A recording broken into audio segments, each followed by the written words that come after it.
Welcome back, good people, to Solo Ball Gaming Presents. We are about to refight the Battle of Heraclea. Here we are set up on the plains before Heraclea in 280 BCE. We have Lavinius and his Manipular Legion and his cavalry set out here. And opposite we have the phalanx and the elephants and the cavalry of Pyrrhus of Epirus. It's the grass crown.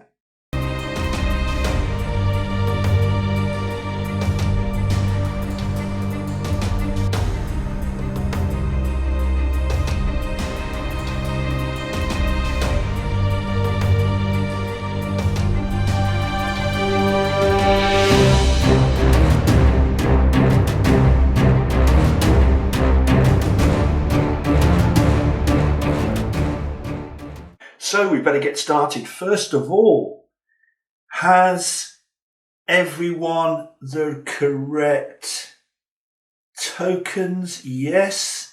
There's the command tokens for Pyrrhus. Here's the command tokens for our friend Lavinius. A couple of dice. Now then, according to game setup, the Romans start off with the initiative token. Now, the initiative token, as I briefly mentioned before, is an incredibly powerful thing. I can have a full go as Lavinius's Romans, and at the end of that turn, if I wish, I could play the initiative token, and that would give me another full turn, an incredibly powerful tool. But if I do that, and here's the rub, I then have to hand the initiative token to my opponent.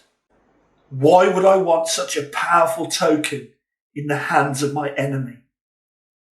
So use it at your peril.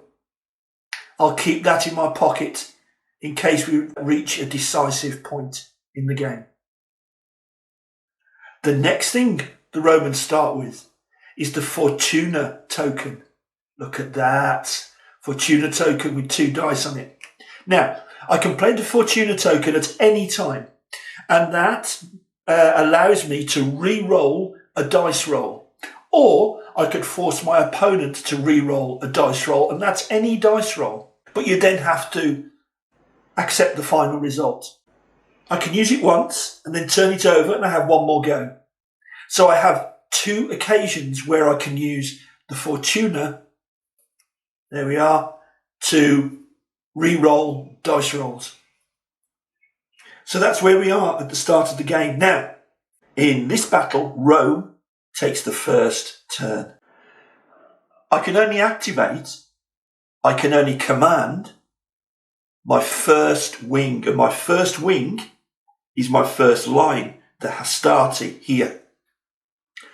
Let's note that they are light infantry. Let's note also that they are B and C class infantry as regards training and experience and that kind of thing. Let's just take a quick look at Pyrrhus here. Here are the more highly trained phalanx troops of Pyrrhus. They are all A class troops and they're deep. This is a firm, stubborn body of men. So this is the great thing about this game. This is an asymmetrical game. And throughout the whole game and all the scenarios, you see the development of the Roman army as they change tactics, as they develop tactics, and learn, if you like, from their opponents. One thing Rome was good at, and that was learning the best of their opponents. Now, what can I do? I could skirmish, and then I could move. How about that? Now the thing is, I need to close the gap very, very quickly, because if I take too long to actually close with the phalanx here, they're going to skirmish, in other words, throw their javelins and spears and slings every single turn and whittle me down. I'm going to take a lot of punishment before I actually get to grips with the phalanx. So I need to close very, very quickly. So how do we move? Now, as you can see, the map is a grid of squares, not hexes. That's just there to regulate movement. And basically, infantry can only move, let me show you here, can only move forward or sideways. Their facing always remains the same. They can't move back, but they can move forward and sideways, like so. And like every single unit in the game, including cavalry and including elephants, and this makes it very, very simple, we can move up to 4 squares. Everybody can move up to 4 squares, everybody on the board. And that keeps things really, really simple.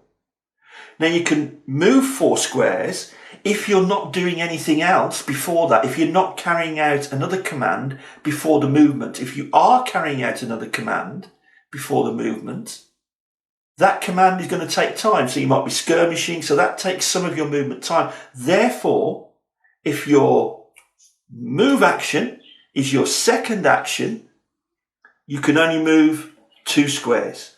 You see? So if movement is your first action, you can move 4 squares. If it's your second action, because you've already done some kind of action, you can only move 2 squares. So that's how the actions work. And I'll just put the phases of the game up here in the corner to remind you that movement comes quite far down the list of actions. You've got command first and skirmish, then rally, then move, that kind of thing. So anyway, after all that ramble, forgive me, I decided I need to really close with the enemy as quickly as possible. Sort of counterintuitive. I need to get up to their line as quickly as possible. Otherwise, they're just going to pick me off piecemeal. Therefore, I need to move quickly. So, let's have a look. I think we will. Can you remember this? Aquila move. Aquila move. So the Aquila makes my command more powerful. And my command is to move. Therefore, I can move twice by using the Aquila. Can't do anything else. I'm using 2 tokens. You can only use a maximum of 2 tokens on 1 wing. And this is my wing here. So we're going to do Aquila and move.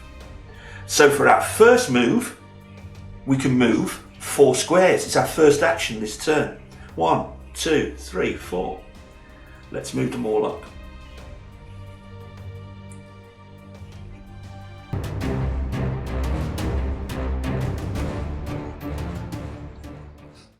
So there we go. We've moved 4 squares because that was our first move of this turn.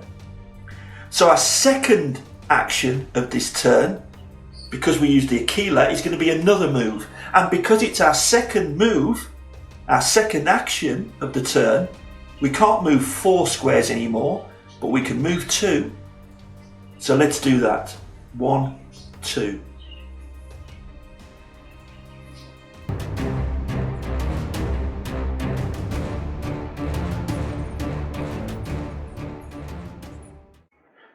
How cool is that? Look how quickly we've closed. You can see how quickly this game is going to play and how quickly it's going to develop in front of your eyes. So that my Hastati, the first line, have run forward basically to close the gap as quickly as they possibly can. What happens with the rest of them? Well, normally only 1 wing can move. And basically it's the same here because I can only command 1 wing. However, because we're playing the triplex ACs rule in this battle, it means that all maniples have to move together. So when we did our first 4 square move, the others get to do that as well. But watch. That first move is 1, 2. because we're crossing a terrain feature 3, 4. So that's where we've got to there.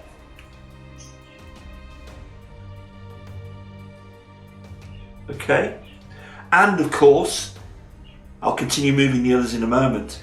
And of course, we then did an additional move of 2 squares.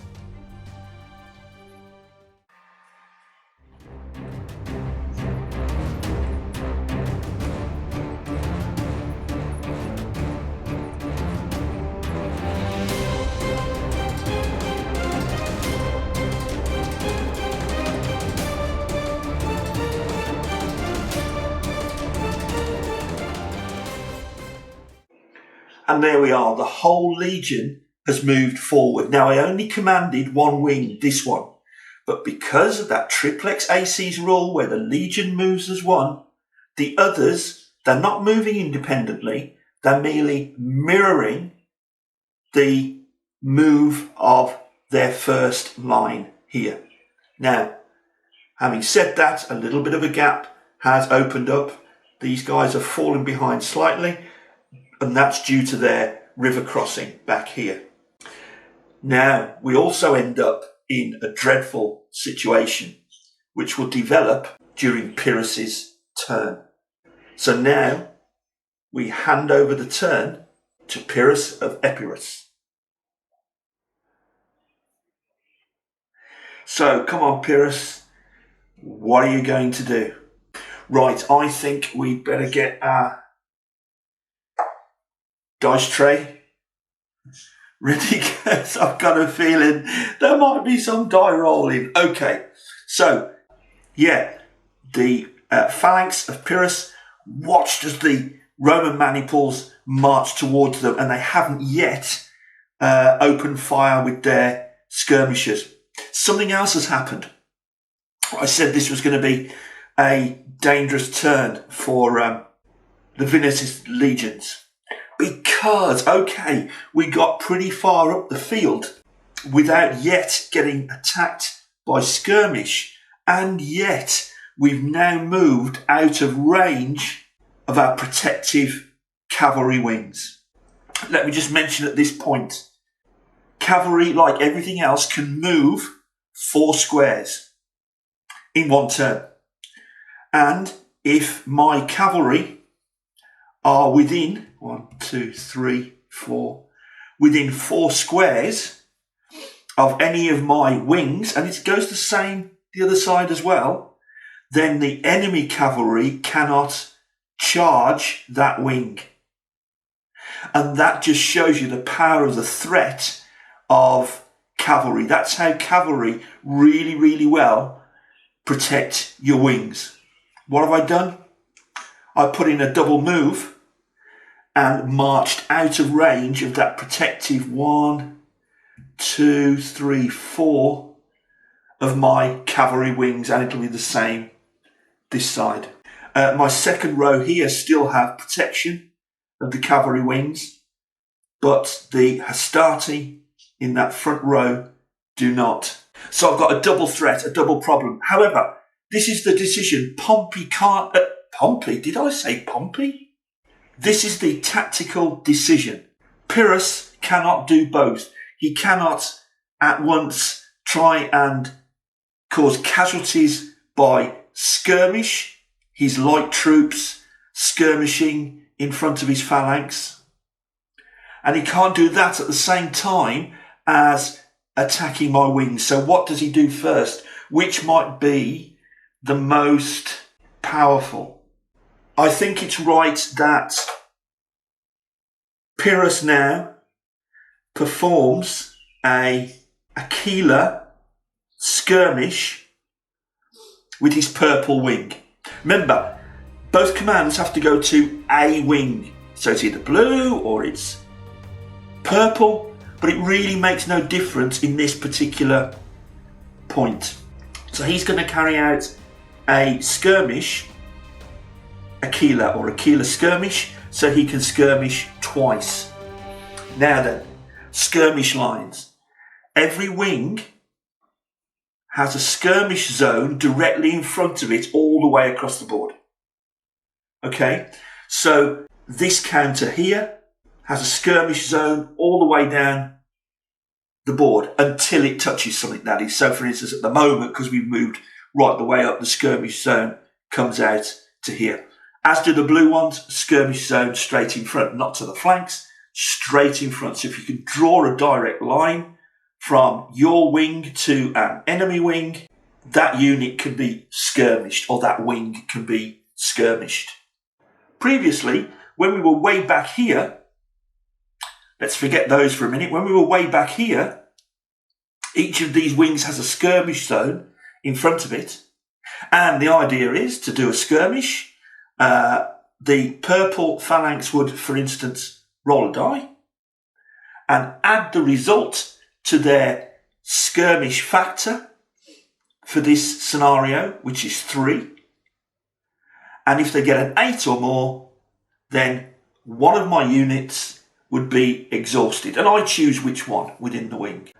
By the time we've got up to this range, we've now entered, this first rank here has now entered the major skirmish zone, which is just 3 squares in front of each of the wings here.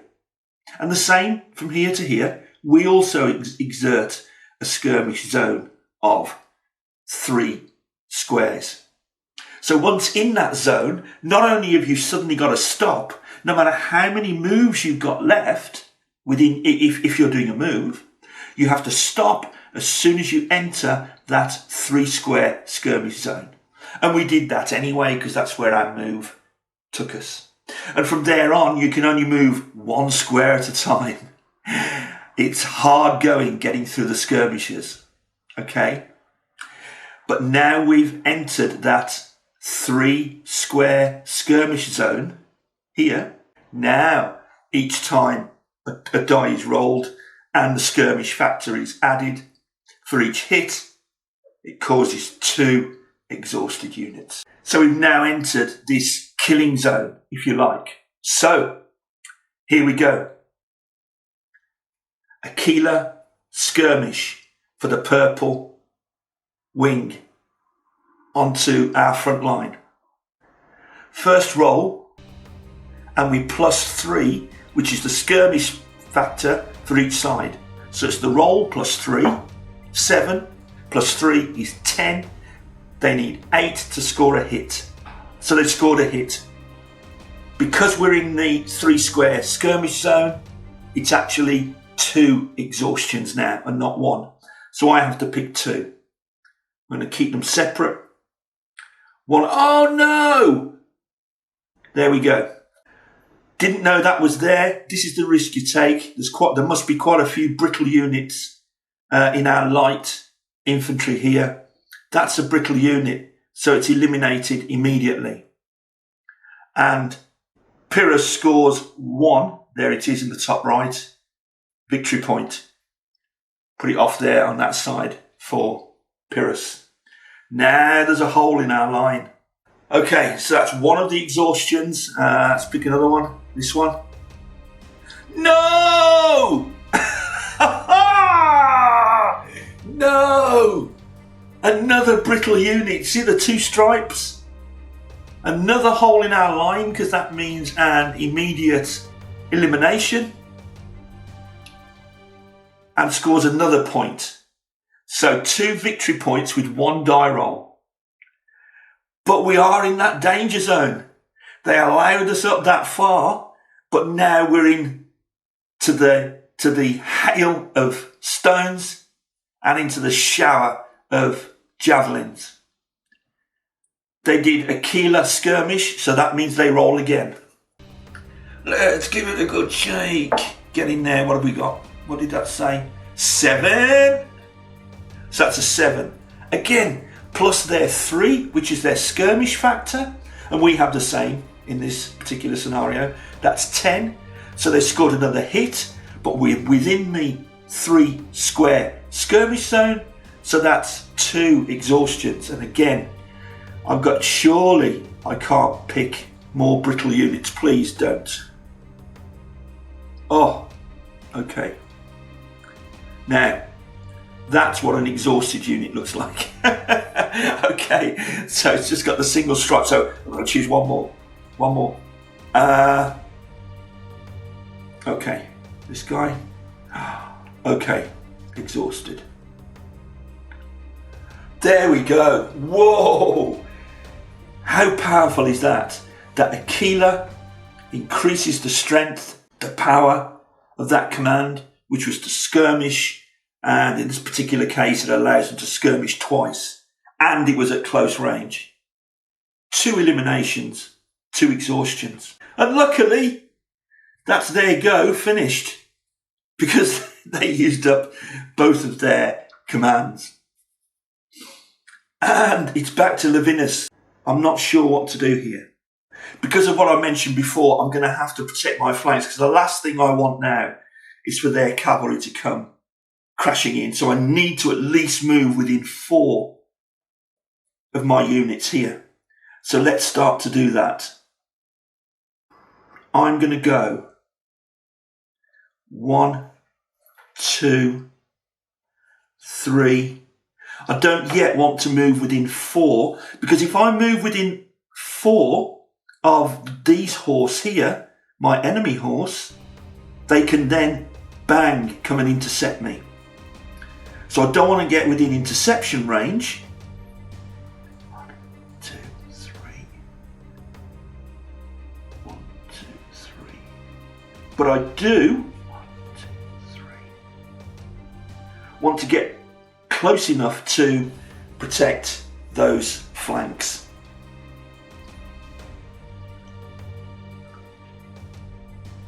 There we go. Now, the horse can move 4, just like every other unit on the board. However, the difference is they can also move diagonal, so it can get them a bit further. And gives them a little bit more mobility, if you like. So we've protected that flank. We're going to do the same over here. I don't want to get within, or do I? Do you know what? Hello? 1, 2, 3, 4. Now, because I moved within 4, Pyrrhus's horse could intercept. Do they want to? Because I can't move any further anyway, so it's not as if they're stopping me moving, because I've completed my entire move. No, Pyrrhus's horse will not intercept.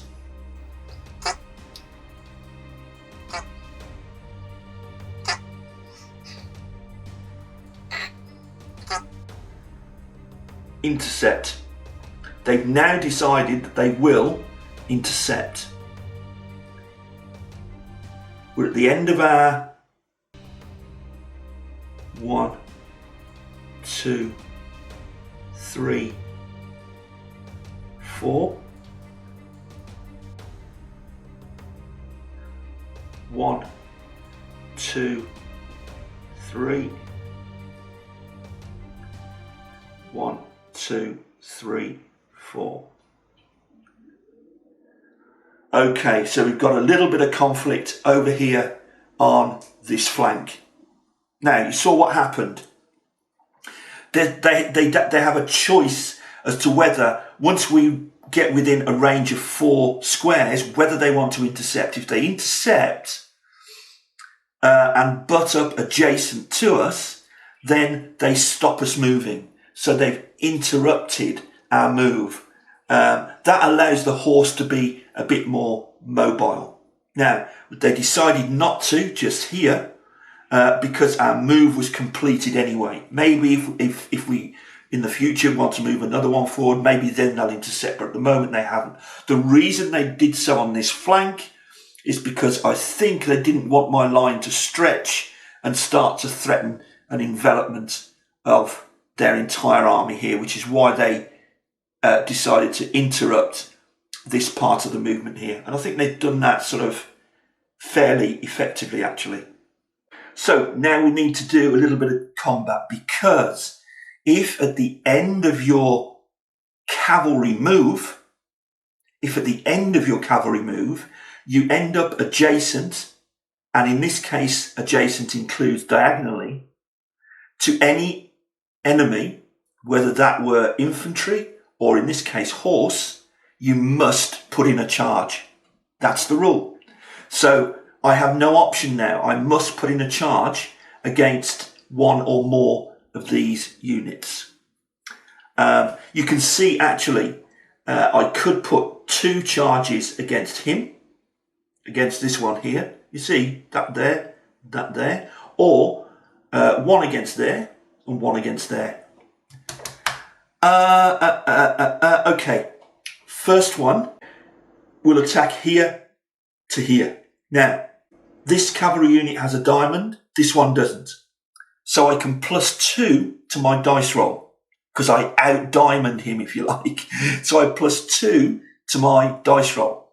Because I've got 1 diamond, I'm only rolling a single dice anyway. If I had 2 diamonds like this chap over here, I would roll 2 dice, and I would +2 to each result, because I out-diamond him. But I've only had 1 diamond, so it's 1. But I do get a +2. But I've got to get an 8. To have any effect at all, I have to get an 8. If I roll a natural 1, then I'm eliminated myself. Here goes. A 2. Plus the 2 is 4. No result whatsoever. So we're a bit locked there. Okay, so it's this guy against this guy. It's diamond against diamond. So I've just got to roll an 8. There's no pluses because we're equal. 5. No good. So, okay, I thought it might be, but it's stalemate there, actually. Now, for your own games, it's as well to remember that once cavalry intercepts cavalry and you're locked together, you could remain potentially locked together for the rest of the game. That could be frustrating. It used to frustrate me, but after 4 scenarios and a total of 5 games, or is it 5 scenarios and a total of 6 games? Something like that. I've got used to it now, because that's what they're going to do. That's what these light horse are going to do. They're there to protect the flanks, and you can see doing it really effectively, and it caused me a lot of concern when I realised I'd outrun my cavalry, if you like. But I've now corrected that. So they do a really good job at that. But once cavalry is locked with cavalry, they can be in that melee for a long time. But we've achieved what we needed to. But in doing so, I think I had no option. But it also now means that I've ignored any kind of rally here or move here, because I now cannot move my infantry at all. Some of you may be thinking, why didn't I use my Fortuna marker to re-roll these results? Well, deliberately I didn't, because rolling an 8 anyway on a D8 is incredibly difficult. So even re-rolling, it really isn't worth using up that valuable resource. I was considering then using the initiative marker, but I'm still not prepared to do that just yet. I've now got to suffer the weight of another attack, and quite rightly, again, for this wing, they're going to use Aquila skirmish. So it's 2 skirmish rolls. Okay, first skirmish roll. Remember, their skirmish factor is a +3 to this die roll. What do we have? A 3. Oh, 6! No result. Come on! Are the gods smiling on Hastati here? No result for the first roll. Their skirmish factor is +3 for their second. And it's a 3 again.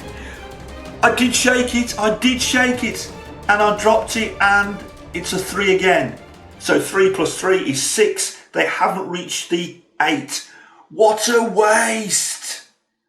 Ouch! That hurt Pyrrhus. Okay, let's see if we can get the Hastati any closer. But first, we'd better rally them. Oh, come on. Where's a rally? Where's a rally? There's a rally. So we'll rally and move. Should we then move? Yeah, I've got to risk it. Rally and move. Let's try rally this guy first. Now, I'm going to have to roll a dice. And what I'm after is an 8 for a rally. That's a lot, isn't it? But I get +1 for each adjacent fresh unit. For instance, this unit here isn't fresh. These two are. So at the moment, I can roll with a +2.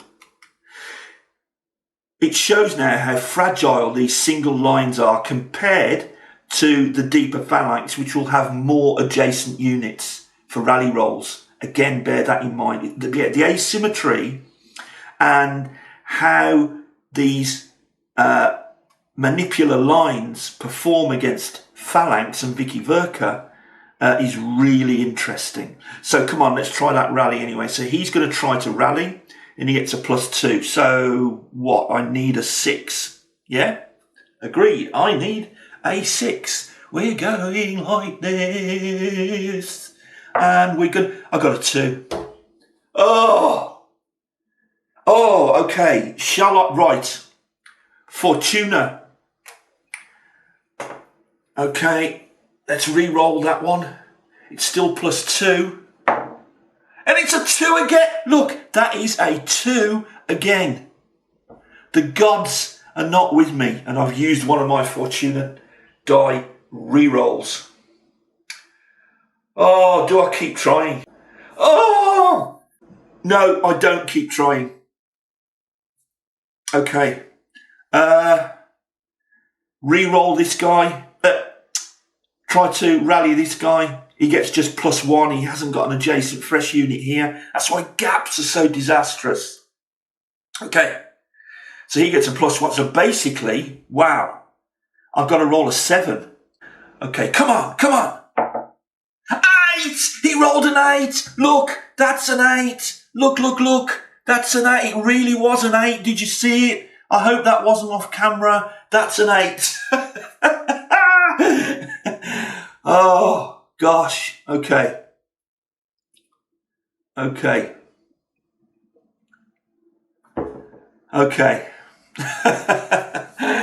I wish I hadn't issued the move command as well. I can't change it now.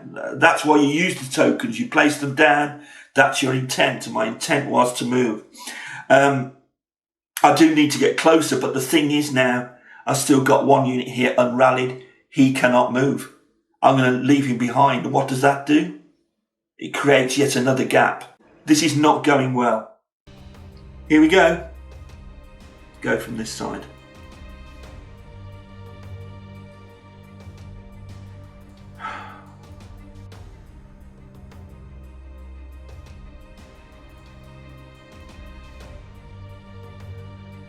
Look where we are now. Okay, so they've moved one more. Now, triplex AC's rule, we have to, no, we don't have to, but we can move as a legion, and that's what we're doing. We're mirroring that move. They can only move one. Here goes.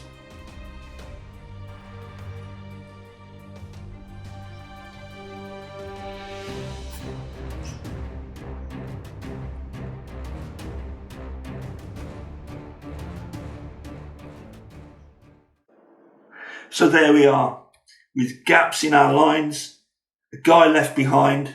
Luckily, we still have our wings protected. Look, we're still within that distance. Will I still be within distance once I get there? 1, 2, 3. Oh, just. Oh, sorry, Mr. Phalanx. Yeah. So, what is Pyrrhus going to do next? You might think, hey, no brainer. Now remember, I'm doing a playthrough, but I'm also trying to make sure we demonstrate as many of the rules as we possibly can. So my decisions will rarely be the most optimal. So when you guys play this, I hope you'll be able to see what the options are, but then make up your mind for yourself how you're going to play those options. For instance, Pyrrhus is now going to make his move, and he is going to... Oh, no. Yes. On the blue wing, skirmish and move. What? You might say. Okay, here goes his skirmish. We're well within the 3 square zone of maximum skirmish. So any particular hit is going to cause 2 exhaustions. Let's go. It's die roll plus his 3 skirmish factor. Roll a dice, and he's got a 3 plus the 3, which is 6. So no good on his skirmish. He's now going to advance.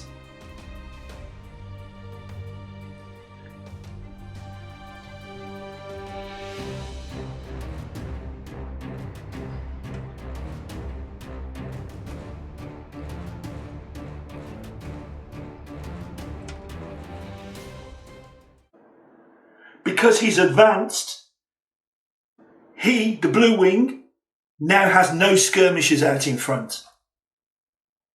Our Hastati, because he's connected adjacent to our wing, we have no skirmishers, the V-lights, out in front.